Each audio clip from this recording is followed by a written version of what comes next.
السلام عليكم ورحمة الله وبركاته. مشكلة بتواجه أغلب الناس اللي بتيجي تسجل على برنامج الأسف برو 4 أو 7 أو الاف ال ستوديو.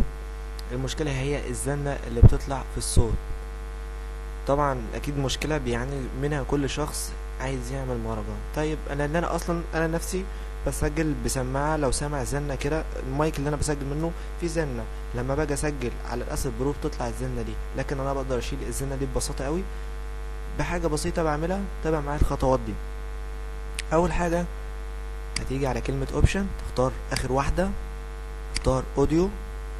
هتيجي هنا انا ظابطها اصلا، هتيجي هنا على المؤشر ده اللي باك ده هتخليه 40، والمؤشر ده هتخليه كده زي ما هو -1000، تسيب ده زي ما هو كده.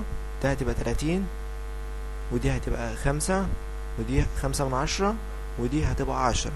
تيجي كده على كلمة advanced، تخلي دي زي ما هي كده 0، وتخلي دي 8، وتختار اول واحدة اللي هي MMA، وتيجي هنا تختار اللي قبل الاخيرة على طول، تروح دايس اوكي قبلي اوكي ببساطة. ومش هتيجي او هتيجي تسجل مش هتلاقي معاك اي زنة. وان شاء الله نتقابل في فيديوهات تانية. ولو عجبك الفيديو دوس سبسكرايب عشان يوصلك كل الفيديوهات الجديدة، لان هيبقى فيه شروحات قوية قوي. والسلام عليكم ورحمة الله وبركاته.